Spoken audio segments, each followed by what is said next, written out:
মানুষের নৈতিকতার এত নিচে, যেটা বর্ণনা করলে কানে আঙ্গুল দিতে হবে।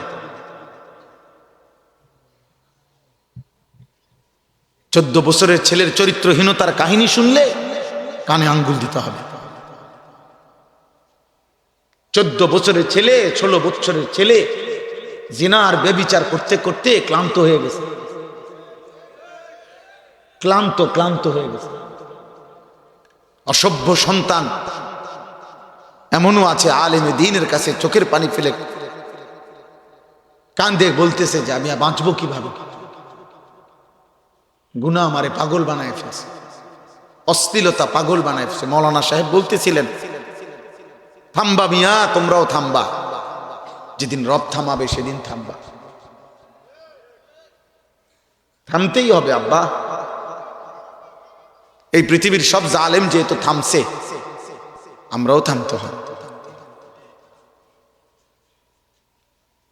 আজ নিজে থামলাম না আর কি, মালিক নিশ্চিত থামাই দিবে। ফেরাউন নিজে থামে নাই আর কি, মালিক থামাই দিছে শেষ পর্যন্ত। নমরুদ নিজে থামে নাই, আল্লাহ থামাই দিছে। পৃথিবীর কোন জালেম শেষ পর্যন্ত মালিক পাপীকে থামাই দিছে। এজন্য তোমরা মোবাইলের আসক্তি থেকে বাঁচো, বাঁচো, বাঁচো। লা ইয়াকুনু ফি উম্মতি, এই হাদিস বলছেন মৌলানা সাহেব, অথবা ফি হাদিহিল উম্মাহ, একই রাওয়ায়, খাসফুন ওয়া কাসফুন ওয়া মাসখুন। নবীজি বলছে আমার উম্মতের উপরে ভূমি ধসিয়ে দেওয়া হবে, পাথরের বৃষ্টি বর্ষণ করে শেষ করে দেওয়া হবে, চেহারা বিকৃত করে বানর শূকরের আকৃতি বানায় দেওয়া হবে। একটা সময় আসবে, নবীজি বলছে, চেহারা কুত্তার মতো হয়ে যাবে, শূকরের মতো, বান্দরের মতো। সাহাবীরা জিজ্ঞেস করছে, ইয়া রাসূলুল্লাহ, মাতা, কখন?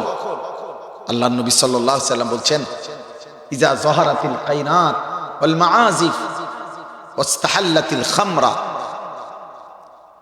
যখন গায়িকা বেড়ে যাবে, বাদ্যযন্ত্র বেড়ে যাবে, গানের আসর, নৃত্যের আসর, নাচনেওয়ালি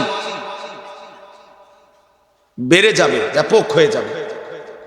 ওয়াস্তাহাল্লাতিল খামরা, সাধারণ এই পানির মতো, হালাল পানির মতো মানুষ মদ আর নেশা পান করতে থাকবে। আল্লাহর নবী সাল্লাল্লাহু আলাইহি ওয়াসাল্লাম বলছেন, তখন কাউকে মাটিতে ধসিয়ে দেওয়া হবে, কাউকে পাথরের বৃষ্টি বর্ষণ করে ধ্বংস করে দেওয়া হবে, কাউকে চেহারা বিকৃত করে দেওয়া হবে। এই জন্য দোস্ত, বাড়াবাড়ি করো না, কেউ গাদ্দারি করো না। শেষ পর্যন্ত তুমি রবের সাথে পারতা না, আমিও পারবো না, তুমিও পারতাম না। কোন গাদ্দারি শেষ পর্যন্ত পারে নাই। আওয়ালাম ইয়ালাম আন্নাল্লাহা ক্বাদ আহলাকা মিন ক্বাবলিহি মিনাল কুরুনি মান হুয়া আশাদ্দু মিনহু কুওয়াতান ওয়া আকসারু জামআ। কোরআন শরীফের আয়াত। আল্লাহ বলে, বান্দা জানো, আমি না তোমার আগে তোমার চাইতে শক্তিতে, সম্পদে অনেক বেশি ছিল এমন অগণিত জাতি, গোষ্ঠী, ব্যক্তিকে ধ্বংস করে দিয়েছি। আন্নাল্লাহা ক্বাদ আহলাকা, ধ্বংস করেছে। 40 হাত লম্বা আদ জাতি ছিল, 40 হাত লম্বা। এখান থেকে এই প্যান্ডেলের উপর পর্যন্ত 40 হাত। নুরান ভাই কয় হাত হইব এটা? হ্যাঁ, 15 হাত। 40 হাতটা এবার বলেন কত? আদ জাতি আল্লাহ বলছেন, আল্লাতী লাম ইউখলাক মিসলুহা ফিল বিলাদ।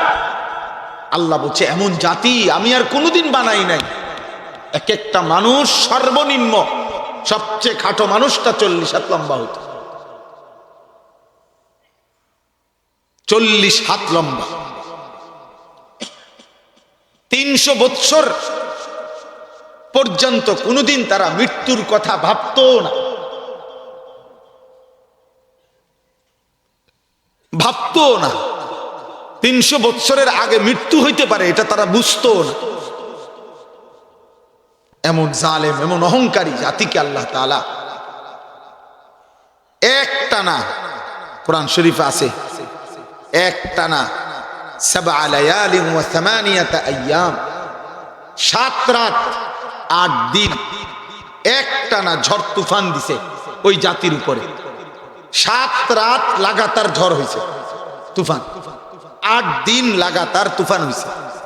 আল্লাহ কোরআনে বলেন 7 রাত আর 8 দিনের ঝড় তুফানে পুরা জাতি আমি আল্লাহ লম্বা লম্বা খেজুরের গাছ আগা ভাঙ্গা ভাঙ্গা ঝড় তুফানে যেরকম ভাঙ্গা ভাঙ্গা পড়ে, এরকম মানুষগুলো এই লম্বা লম্বা রাস্তাঘাটে ঘরে বাইরে 7 রাতের আর 8 দিনের লাগাতার তুফানে এইভাবে খাইটা খাইটা মাথা ফাইটা ভাঙ্গা ভাঙ্গা সব পড়েছে, ধ্বংস করে দিচ্ছে। একটা মানুষকে রাখি নাই আমি আল্লাহ। কাআন্নাহুম আজাযু নাখলিন খাবিয়া। এজন্য আমার দোস্ত, আমার ভাই, নিষেধ শোনো, নিষেধ। উলামায়ে কেরামের আহাজারি শোনো। আমিও তামসা করতে আসি নাই, আপনারাও তামসা করতে আসেন নাই। প্রত্যেকেই, আমার কথা হইলো যার যখন দরকার আপনি চলে যাবেন, কোনো সমস্যা নেই, আমরাও চলে যাব।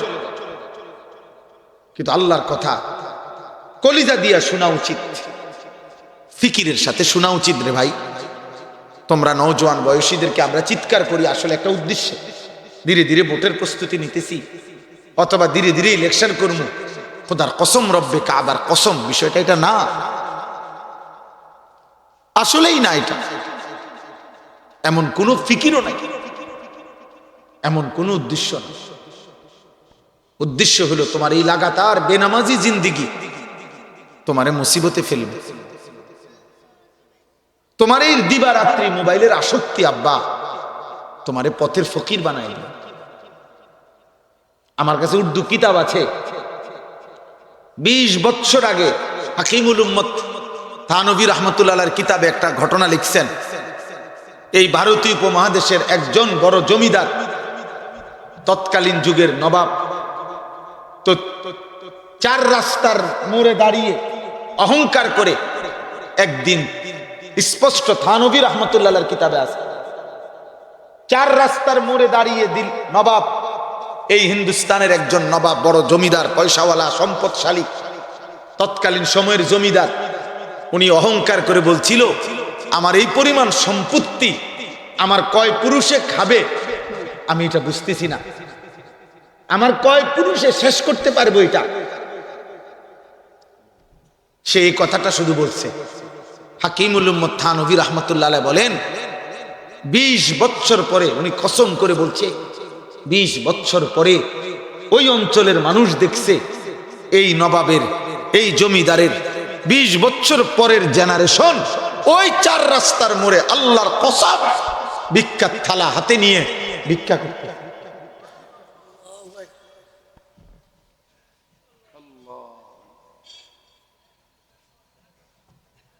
ভিক্ষা করতেছে, ভিক্ষা।